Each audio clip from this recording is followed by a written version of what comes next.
5वां बाब। मूसा और हारून मिस्र के बादशाह के हजूर। इसके बाद मूसा और हारून ने जाकर फिरौन से कहा कि खुदावंद इस्राएल का खुदा यूं फरमाता है कि मेरे लोगों को जाने दे, ताकि वो बियाबान में मेरे लिए ईद करें। फिरौन ने कहा कि खुदावंद कौन है कि मैं उसकी बात को मानकर बनी इस्राएल को जाने दूं। मैं खुदावंद को नहीं जानता और मैं बनी इस्राएल को जाने भी नहीं दूंगा। तब उन्होंने कहा कि इब्रानियों का खुदा हमसे मिला है, सो हमको इजाजत दे कि हम 3 दिन की मंजिल बियाबान में जाकर खुदावंद अपने खुदा के लिए कुर्बानी करें, ता ना हो कि वो हम में वबा भेज दे या हमको तलवार से मरवा दे। तब मिस्र के बादशाह ने उनको कहा, आए मूसा और आए हारून, तुम क्यों इन लोगों को इनके काम से छुड़वाते हो? तुम जाकर अपने अपने बोझ को उठाओ। और फिरौन ने ये भी कहा, देखो ये लोग इस मुल्क में बहुत हो गए हैं और तुम इनको इनके काम से बिठाते हो। और उसी दिन फिरौन ने बेगार लेने वालों और सरदारों को जो लोगों पर थे हुक्म किया कि अब आगे को तुम इन लोगों को ईंटें बनाने के लिए भूस ना देना, जैसे अब तक देते रहे। वो खुद ही जाकर अपने लिए भूस बटोरें और इनसे उतनी ही ईंटें बनवाना जितनी वो अब तक बनाते आए हैं। तुम उसमें से कुछ ना घटाना, क्योंकि वो काहिल हो गए हैं। इसीलिए चिल्ला चिल्ला कर कहते हैं कि हमको जाने दो कि हम अपने खुदा के लिए कुर्बानी करें। सो इनसे ज्यादा सख्त मेहनत ली जाए, ताकि काम में मशगूल रहें और झूठी बातों से दिल न लगाएं।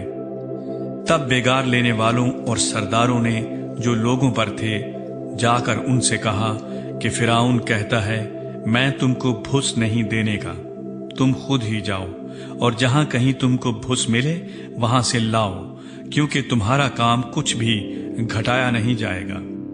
चुनाचे वो लोग तमाम मुल्क मिस्र में मारे मारे फिरने लगे कि भूस के एवज खूंटी जमा करें। और बेगार लेने वाले ये कहकर जल्दी कराते थे कि तुम अपना रोज का काम जैसे भूस पाकर करते थे अब भी करो। और बनी इस्राएल में से जो फिरौन के बेगार लेने वालों की तरफ से इन लोगों पर सरदार मुकर्रर हुए थे, उन पर मार पड़ी। और उनसे पूछा गया कि क्या सबब है कि तुमने पहले की तरह आज और कल पूरी पूरी ईंटें नहीं बनवाई। तब उन सरदारों ने जो बनी इस्राएल में से मुकर्रर हुए थे फिरौन के आगे जाकर फरियाद की और कहा कि तू अपने खादिमों से ऐसा सलूक क्यों करता है? तेरे खादिमों को भूस तो दिया नहीं जाता और वो हमसे कहते रहते हैं कि ईंटें बनाओ, और देख तेरे खादिम मार भी खाते हैं, पर कसूर तेरे लोगों का है। उसने कहा, तुम सब काहिल हो, काहिल। इसीलिए तुम कहते हो कि हमको जाने दे कि खुदावंद के लिए कुर्बानी करें। सो अब तुम जाओ, काम करो, क्योंकि भूस तुमको नहीं मिलेगा और ईंटों को तुम्हें उसी हिसाब से देना पड़ेगा।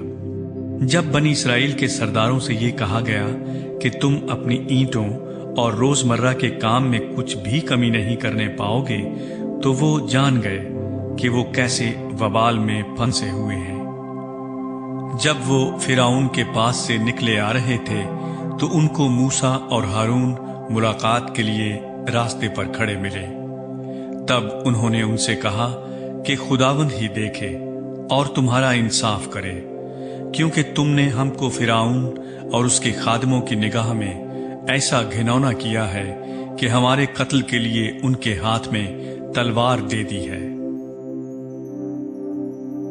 मूसा खुदा से शिकायत करता है।